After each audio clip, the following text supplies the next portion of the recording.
typically see out of a Sultai Delver list. A card that's gotten a lot more attractive now with fewer blue-red decks floating around, though not going to be good in this matchup. These are also two staple players of the upstate New York legacy scene, which is among the best in the United States, in my opinion. That Albany, Syracuse, Buffalo area. Ely, a master of eternal formats, had a very good performance at Grand Prix New Jersey, and James himself a former legacy Grand Prix champion. Yeah, so we'll start out with Ely on the play, and this is the kind of start that you have really expected to see in blue-red Delver decks. It's going to be Monastery Swift Spear into Gitaxian Probe. Yeah, this is a straight throwback. Now, a card that is pretty good against these blue-red decks is Tarmogoyf. It's just big. It's hard to bolt. But James here on a one-land hand, and these blue-red Delver decks can get some very explosive draws. No, it's not Treasure Cruise explosive, but you're going to see a lot of the same elements. As you see in James's hand, the one land, he has 2 Tarmogoyfs, Delver, Force of Will, Liliana, and Abrupt Decay. So a lot of great tools there, as James does get knocked down to 18 by the Monastery Swift Spear. He actually starts on Verdant Catacombs, which was not the land that Ely saw. So interestingly enough, James is going to show him land 2. Well, Ely's deck is playing with copies of Wasteland, and in that spot, James just cannot afford to get hit by Wasteland. So, yeah, you'd like to conceal your draw, but it's just better to get land number 2. All right, it's going to be Snapcaster Mage on Gitaxian Probe for Ely. We'll see if James wants to counter. This opening makes me so happy. And it's good enough to get the Force of Will out of James's hand. Might be good enough to fight back over. I guess Ely may have to save counterspells in his hand for the impending Tarmogoyfs, which are problematic for him. So, I'll see what he wants to fight over. It is a lot of damage, though. And yeah, Ely's going to go ahead and fight back. He's going to pitch Brainstorm to a Force of Will of his own. That will prowess the Swift Spear again. It's now up to a 3/4 for the turn. And if you couldn't tell by all the, beta duels and foil fetch lands floating around these players' decks, these two are very passionate about Legacy. I mean, for Ely's, he has this heavily miscut Volcanic Island. So both Force of Wills will happen there. And here comes Swift Spear. That's going to be for 3 after the Gitaxian Probe and Force of Will from Ely. And James is down to 14. This really gets me going. Snapcaster Mage Gitaxian Probe is my kind of language. It's like Silvergill Adept that you have to pay 2 life for, but you don't have to be playing Merfolk. Yeah, and it can get back, Lightning Bolt or Brainstorm. It isn't just draw a card. A second land from James, and he does not make one of his copies of Tarmogoyf here. He's rather holding up his Abrupt Decay. Doesn't want to get Daze in this spot. Can blunt a lot of the impact. If he draws land number 3, then he doesn't have to worry about Daze, and the Tarmogoyf still does a lot of blocking. Yeah. Ely here, it will be Flooded Strand. And here's a swing. This is a 4/3. No spells yet from Kassis. James asking to make sure that the fetch line resolves. Stifle could be there for Ely. Did Ely actually play any copies of it? James actually has 4 stifles of his own. No, Ely with just the, sort of the pure velocity, don't play with situational cards, Treasure Cruise / Dig Through Time philosophy. All right, so Monster Swift Spear is taken down, but Snapcaster Mage will get in. James is at 11. Ely just about halfway there. So he has Burn in his hand as well. Chain Lightning. Now that there's no Swift Spear, he'll just go ahead and chain James. Puts him to 8, and he passes the turn. James, his draw did not hit land for you, but he did get a Daze of his own. If he doesn't have a removal spell, he's probably going to have to tap out for this Tarmogoyf and just hope. Yep, and that is the play. He'll go for Tarmogoyf. There are 2 cards in Ely's hand. Does it resolve? And it looks like it does. We see instant, land, sorcery, creature. That's going to be a 4/5 Goyf. Yeah, the standard Goyf size with the standard card types.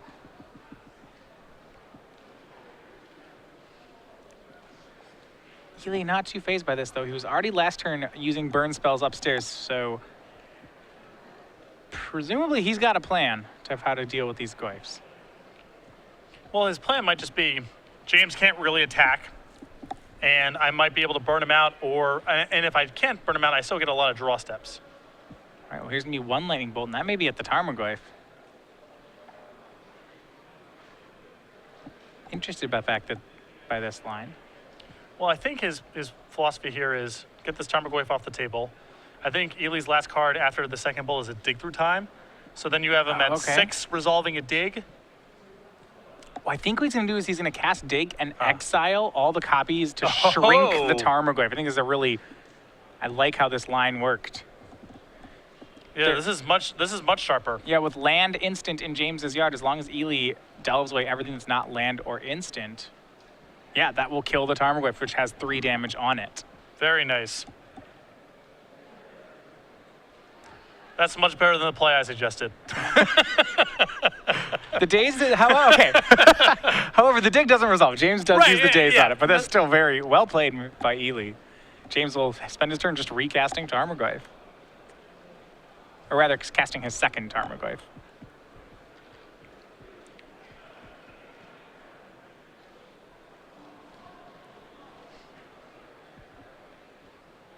And now we are back to James at 6. Ely looking across the board, but no way to get him damage yet. He'll just pass back to James, who may have stabilized. We'll see here. Yeah, he's willing to go on the offensive with Tarmogoyf. It's a 3-4 at the moment. And I believe that James has an Abrupt Decay in his hand, so perhaps willing to go on the offensive here and just plan on using the Abrupt Decay on the Snapcaster if Ely doesn't block and then attacks next turn. All right, so here's the swing. Ely down to 10.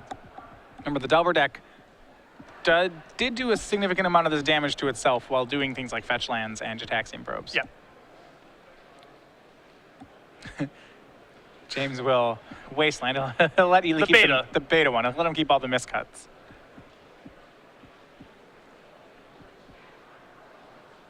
And Ponder from Kassis. There's concepts like card advantage, there's concepts like tempo, and then there's monetary advantage. If you can use your, whatever it is, $100 some odd foil Wasteland to take care of a $2,000 volcanic island, well then. Yeah. You're up quite a bit in the financial exchange. And I don't even know about, financially, though, some of these miscuts, you don't even know what they're at. I don't know, but a beta is a beta. Yeah. Abrupt Decay does take care of the Snapcaster. James stays at 6. We go back over to James's turn. He'll start with a Brainstorm.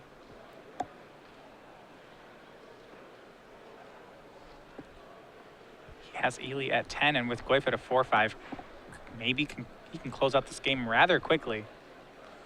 Tarmogoyf still very good against red decks. Some things about Legacy don't change very much. Goyf will swing, puts Ely down to 6. Could be a full Brainstorm. James does have the Misty Rainforest to shuffle up.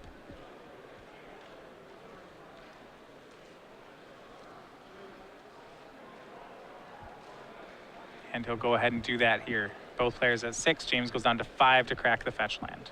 He does have one more copy of Brainstorm in his hand. James doesn't want to do that fetch land if he can avoid it. But in terms of sequencing his cantrips, it's just worked too much. Yeah. The Ponder from James. Last card is Brainstorm, and now Ely will respond with the Ponder on the stack. He'll crack a fetch of his own. Both players at 5, but Ely the one with red spells. We'll go ahead and replace the beta volcanic. Yeah, sure. Might as well go get another one.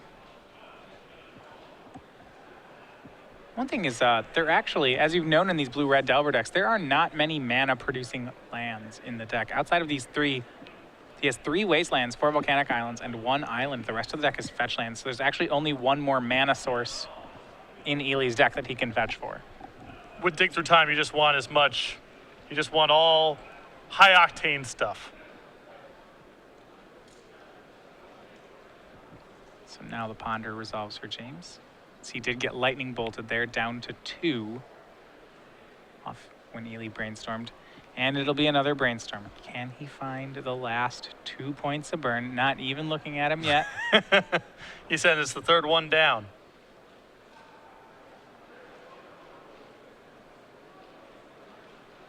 Does he have it? We'll see here.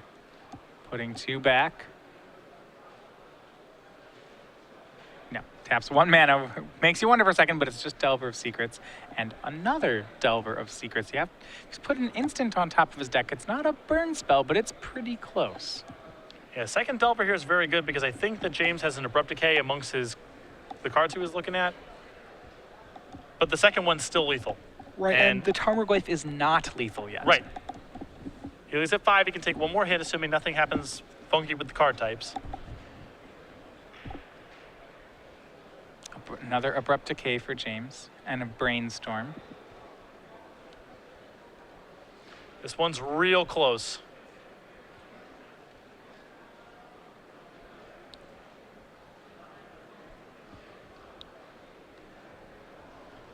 Stifle also is pretty good for James in this position, or at least it's okay, as he can abrupt decay one of the Delvers and then stifle the other Delver trigger.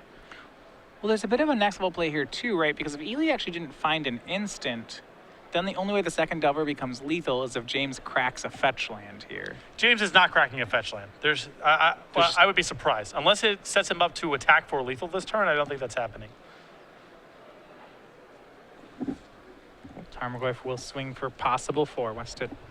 Doesn't want to show Ely if he has a kill spell just yet, and Ely will take it. He goes to 1.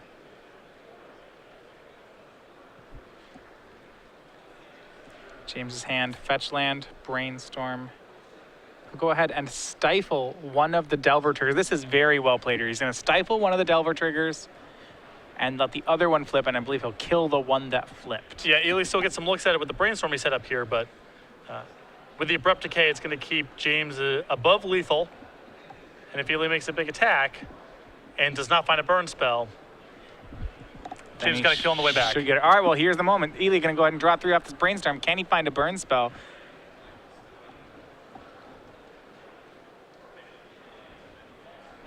Maybe. I don't believe he has it.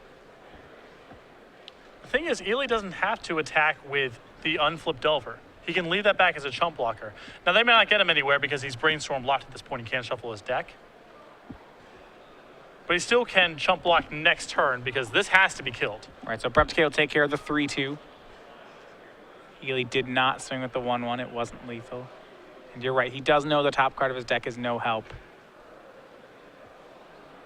And here's a brainstorm from James, finds a Ponder and 2 Dazes.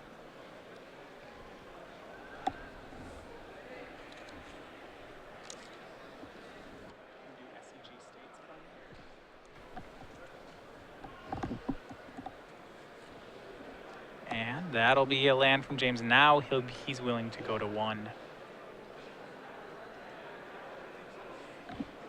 And he's got to know that he likely has just tied up things. Yep. It's looking pretty good. I mean, if Ely wasn't able to kill him last turn, it's unlikely he can kill him this turn. All right, both players at 1. Tarmogoyf maybe just enough here. James will go for the Ponder. Can make this easier if he just finds a kill spell. Finds Dark Confidant. Have to imagine he doesn't want to play that. Probably no good here. That's really playing with fire.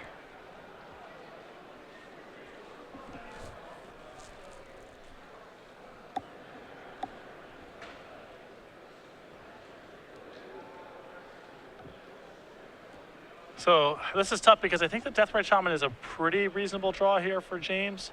The rest of the cards I think he's looking at, the Days in the Dark Confidant, aren't any good. And now James has to figure, does this game even go on for one more turn? Because I really would take the Deathrite Shaman here over a random card. But then if we proceed from there, I'm drawing a relatively dead Days and a relatively dead Dark Confidant. Maybe I think of what could go wrong here. But don't, if Ely didn't have him last turn, he likely just doesn't have him. He kept a Tarmogoyf, he'll swing with Goyf, and then Ely will show his hand. It was a land. And game 1 will go over to James Rynkiewicz. Yeah, it's just what you would assume would be the case there. Ely couldn't do it the turn previous, and so no help was going to come the next turn. James is trying to be safe, but had a pretty good lock on that game once Ely's brainstorm failed to find the kill. Yeah, and a really close game there between the two of them, and it really was just the pair of Tarmogoyfs that helped carry it for James. It's really good against red decks. No two ways about it. All right, well, it's going over the sideboard. Does Ely have some ways to punch through maybe Tarmogoyfs outside of his board? He's got some help here. He's got a Caracas, 2 copies of Grafdigger's Cage, a Null Rod, a Pithy Needle, 2 copies of Pyroblast, a Hydroblast, 2 copies of Submerge, a Sulfuric Vortex, 2 copies of Smash Smithereens, a Sudden Demise, and a Flusterstorm. So I think the Flusterstorm, I think even certainly the 2 copies of Submerge can come in here as well. Yeah, great. And then some of the Tarmogoyfs. Red Blast, the 2 copies of Pyroblast. Submerge is just so good in a high velocity deck like Ely's.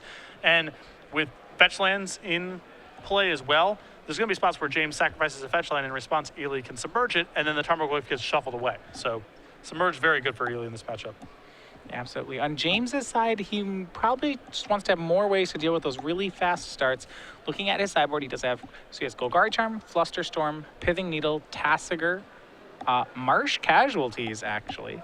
Yeah, Marsh Casualty is typically a sideboard card against elves, but can also come against other small creature strategies. Sure.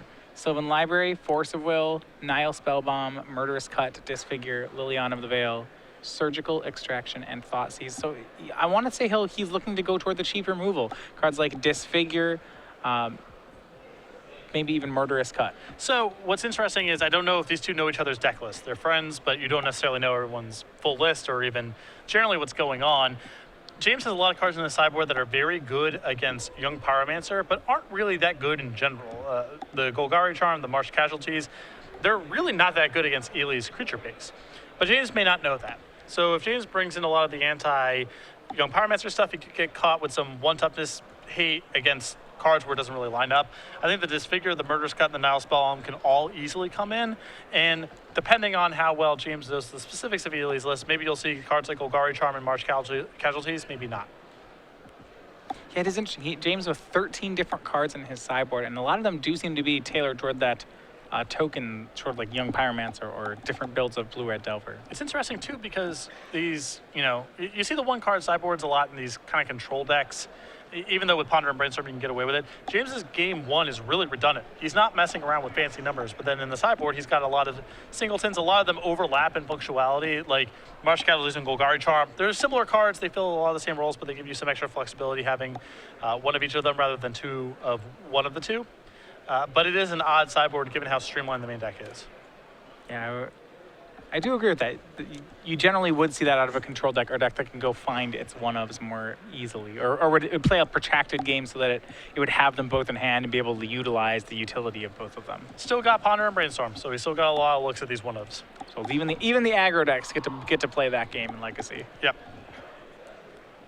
Now, as these players are going, before we start game two, though, one thing I want to mention is you see both Standard and Legacy here. If you're seeing Standard for the first time, Dragons of Tarkir, kind of some exciting decks today. There's a chance to play it coming up in the near future, and that's going to be SCG States, the state championships that's coming up this next month, April 11th and 12th. So in 2 weeks, it's the same days as Pro Tour Dragons of Tarkir, so you can see some of the new decks there as well.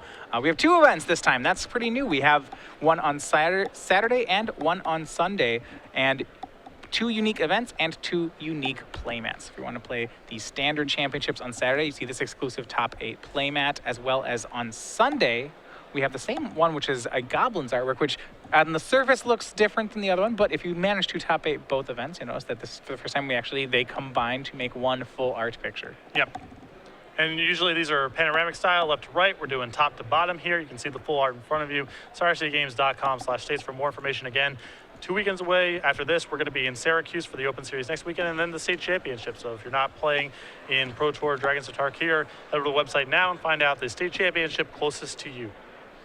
All right, we're going to go ahead and look at game 2, though. This is James Rynkiewicz and Ely Kassis. Kassis will be on the play again. He was last time. Had a great start with Monastery Swift Spear and to Snapcaster Mage. Was able to get James down to 1 before James eventually stabilized. I have played a lot of similar games against Tarmogoyf decks. Getting the shots, get it real close, you're drawing live at the end, but a 4/5 for 2 mana is just a lot to overcome if you're playing with Lightning Bolt and creatures that get paired with Lightning Bolt. Ely, though, did show off some tricks there, managing to kill a Tarmogoyf with the dig through time. And James, he'll be going to 6. No lands in that hand. For Ely, looks like he's on the 7. So this is very exciting, too, because this is a preview of a couple players we're going to be seeing in Syracuse next weekend as well, almost certainly. Now, it's going to be Standard, so it's not going to be their preferred formats, but these 2 players we see a lot of when we come to the Northeast. Yeah, both from upstate New York, as you mentioned before. Well, Rynkiewicz will be on 6. Now, in this matchup, going to sideboard, we're less likely to see cards like Stifle out of James's deck as he adopts a more controlling role, I would assume. I think that's definitely true, particularly when he's on the draw. Maybe on the play, he keeps them in to try to catch Ely's first fetch lane. I think it's even dubious there because Stifle does very little against Ely's deck otherwise. But I think on the draw, he's better served just having a pile of good stuff, just removal spells and good threats. Don't get too fancy. All right, well, Ely has a turn 1 Delver of Secrets, not Monastery Swift Spear. It's the other main 1-drop in the deck. For James, it will just be a land as he passes back. Do catch a glimpse of some of the stuff he has in from the sideboard. The Nile Spellbomb looks like it has come in to kind of help fight against Snapcaster Mage and Dig Through Time. I like it a lot in the matchup. It's a low cost. You know, it just cycles and does muck up some of Ely's graveyard shenanigans. Well, Ely, on turn 2, he's going to go ahead and cast Brainstorm here. This may be actually during the upkeep to try to flip his Delver. Yeah, he announced the trigger, giving James an opportunity to stifle. And now he's casting the Brainstorm with the trigger on the stack to try to set an instant or sorcery on top of his deck. Plenty of instants and sorceries in his hand. He should be able to do that. Also has Wasteland for that for the Underground Sea that James has started. Yeah, this could be a really great opening here for Ely. Yep. Shows Lightning Bolt. Delver will turn into a 3/2. And he reveals it, and it's going to be stifled, it looks like. Stifled by the time he reveals it? I don't think you can do that. All right, well, so the Delver will be kept at a 1/1. Another land on Ely's side. So James has kept in some number of stifle, actually. Yep. Which, you know, I'm not a big fan of in the matchup. I think that he's better served just trying to beat Ely just on the strength of better card quality. And so on his turn, Ely will play Monastery Swift Spear and crash in for 2. James down to 18. By playing the second creature, it does mean that James got a chance to untap with his colored mana source, which may have been pretty important. Well, I think Ely will now take an opportunity to use this Wasteland to very good effect. So we see Delver flips again, this time off Daze. And James made Nile Spellbomb and Deathrite Shaman last turn. Ely can really do some damage here. Cards like Wasteland and Lightning Bolt in his hand. He's going to waste James off of the colored mana. Then he's going to bolt the creature. This is what we call in the business a good turn. Yeah, Swift Spear will pump up to a 2/3. That's 5 damage across. James drops down to 13. And I don't know if he has any more colored mana there. Did get both of his colored mana sources taken care of, and they'll just go ahead and go on to game 3. Yeah, without colored mana in play, James can't even cycle the Nile Spellbomb and look for help. So just got completely cut off by Wasteland. Yeah, one of the we don't actually see that very much in Legacy recently. Players just get Wastelanded out of a game. It definitely was on the decline during the Treasure Cruise format because Wasteland was another, attrition-oriented card that fell by the wayside, along with Deathrite Shaman, Abrupt Decay, Stoneforge Mystic, Jace the Mind Sculptor, a million powerful cards. But I think that we're going to see a lot more Wastelands, and Ely's deck is a very good example of this. He's playing with 3 copies of Wasteland in his list, and these blue-red Delver decks a few months ago didn't touch the card at all. So I think you're just going to see an uptick of Wasteland in general, especially as various different forms of Delver, Sultai, Jeskai, Temur, they're all going to be playing 3 or 4 Wastelands. So you're just going to see more of this card. In the Treasure Cruise era, there was not as much Wasteland, but now, yeah, the blue-red Delver deck has gone back to it. Yeah, trying to strip mine your opponent a bunch when the game is about Ancestral Recall doesn't really line up. And these blue-red Delver decks, their mana base was so sensitive that playing with a colorless land was off the table. But now, I think with the Delver decks a little bit more normalized, you're going to see more 3-color builds and a resurgence of Wasteland as a result. Yeah, and I mean, the Wasteland really, in these blue-red Delver decks, it feels much more like a spell than it feels like a land. He can cast almost none of his cards with it, colorless mana. Right. For the Temur decks, it almost is, but those decks run so resource light that it's fine to use it as a spell. For the Jeskai build, that plays a lot more cards like Stoneforge Mystic and True Name Nemesis, where your Wasteland is making mana more often. It is much closer to the spell for these decks. Yeah, even on James's side, he's on a full 4 copies of Wasteland for the tournament. And the only spells he's facilitating in his main deck are Tarmogoyf, Dark Confidant, and Liliana the Veil. And Liliana the Veil is a little sketchy to count in your deck with Tropical Islands. So right. It is mostly a spell in both players' decks. That game, Ely able to get out ahead. Really kind of play that Delver-style strategy where they get 1 or 2 threats and then just simply trade any kind of card for any other card. Yep. Shrink the length of the game, trade 1 for 1 a bunch, be mana efficient. Find cards like Wasteland and Daze that either devour your opponent's entire turn or prevent them from playing at all. Win the game around turn 4, turn 5. I've seen a lot of that recipe. We'll see more and more of it. It's not going anywhere. It's always interesting when you look at these matchups just how similar the strategies are. In a sense, Ely's trying to get ahead and then trade, whereas James is trying to trade and then get ahead. Yeah, it is odd in that sense, but a good metric for the matchup as a result of what you're describing is when the board's empty, things are good for James. When the board's cluttered, probably good for Ely. On to game 3, James Rynkiewicz. He'll be on the play with Sultai Delver against Ely Kassis. This is the first game he's been on the play. If he kept in stifles on the draw, I have to imagine they're there on the play as well. Well, you know, you can get into the other side of it is you can have the bluff of, well, Ely's going to play around it. Now I can cut it because I had it for game 2. Stifle is a weird one. People play the card very differently. They sideboard with it very differently.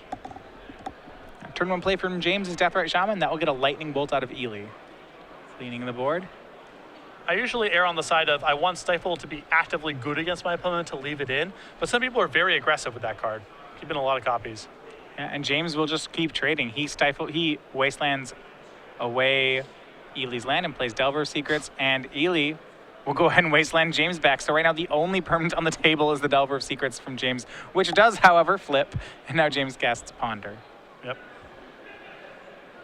Just a ton of trading of all kinds on both sides. James swings in for 3. Chain Lightning, the draw for Ely. Now, there is a Daze in James's hand. We'll see whether or not Ely wants to play around that one. He has Wasteland for James's land as well, so he can just keep trading the board away. Yep. But he's taking 3. Do I want my 1-mana spell counter? Do I want to strip mine James and hope he doesn't have another land? These are the decisions one makes in the text box agnostic resource stripping mirror match that is the Delver Mirror and Legacy. Well, I think Ely has 2 more Wastelands. So he'll just fire off a Wasteland. He'll keep James on 0 lands, and James plays Misty Rainforest. Oh, a land that can't be strip mined. That's going to be good. All right, 3 more damage comes across. Ely's down to 14. How the game has swung.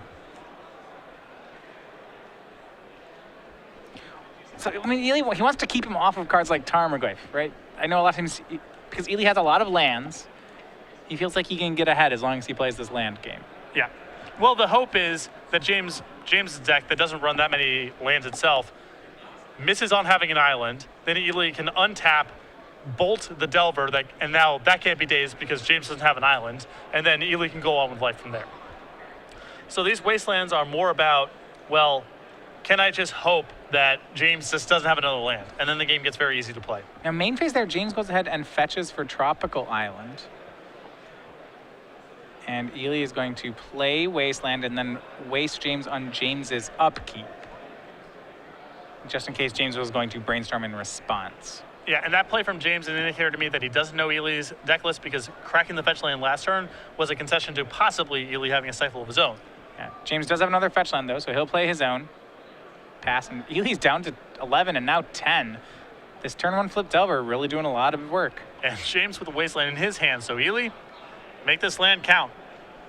Well, I think we're going to see a Chain Lightning or a removal spell on the Delver, and then we might have a Daze War. So Chain Lightning on the Delver. James is going to fetch. If he's smart here, he will float a mana and then Daze the Chain Lightning. Yep. James has done this song and dance before, I am sure. Just so that he doesn't get dazed back. Yeah, float a mana and then he'll daze.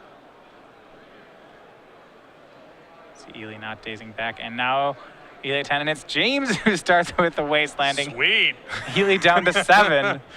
Still, how many turns in a row have we started with just this one Delver of Secrets in play? Quite a few. Some flush graveyards, 2 permanents in play. Scalding Tarn versus Insectile Aberration. 3 Wastelands in Ely's yard, 2 Wastelands in James's yard. It's a classic Legacy game. Ely down to 6. Does he have a kill spell for this Insectile Aberration yet? One that can stick. You can go pretty low against Sultai Delver. They don't have a lot of threats. They're not going to burn you out. So even with Ely at 6, if he can find a bolt, just some way to get this Delver off the table, it may not be that hard for him to turn around the game very quickly, especially with James being, shall we say, light on mana. A lot of blue cards in Ely's hand, and this is a great news for James that Ely's turn is Brainstorm. Yep, Ely doing this now so he doesn't get dazed. But he needs to find a removal spell. And I don't know that he found a red card in here.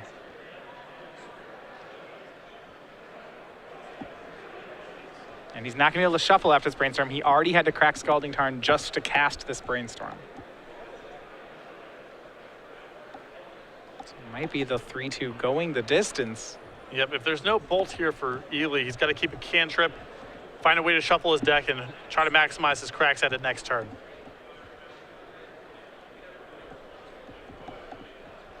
And that will be the turn. He passes back to James. James draws Disfigure. This puts Ely down to 3. Well, that play right there is huge. Now Submerge is live for Ely. Yeah, James did play a green source in this tropical island. And Submerge in this spot can be brutal, because that's a lot of breathing space. Ely will crack a fetch land down to 2. Checks for Stifle. It's not there, so he'll get to reset the deck. Finds another tropical island. Ely does have to be careful about his dual counter. I believe these are all the tropical islands that are left in his deck. Yep. Rather, volcanic islands. After this, he has 1 basic island, and that's it for mana producers. But he doesn't need a lot of resources to run on. No. If these get wastelanded, then we start to see more of a problem. And Ely's going to go for that cantrip you're talking about, but the one he has is not a Ponder or Brainstorm, it's a Jataxian Probe. So he's going to have to draw into a Submerge or a red card here. Yeah, but it does look like the coast is clear. James has the opportunity to brainstorm and to help, but... Yeah, not a bad hand by James. Brainstorm, Tarmogoyf, Abrupt Decay, Disfigure. And Ely does not hit off his draw. He hit a red card, but it was Monastery Swift Spear. So 2-1, James Rynkiewicz moves on to 6-1, defeating friend Ely Kassis. So Wasteland's back. You didn't think that was going to be a thing? Yeah, games were... Well, that's a thing. 5 Wastelands were used in 1 game. No storage of it, and the Delver matchups now with Wasteland back, you're going to have some games where it plays out where, both players can kind of cast their stuff, and it's going to be sort of the last big thing standing.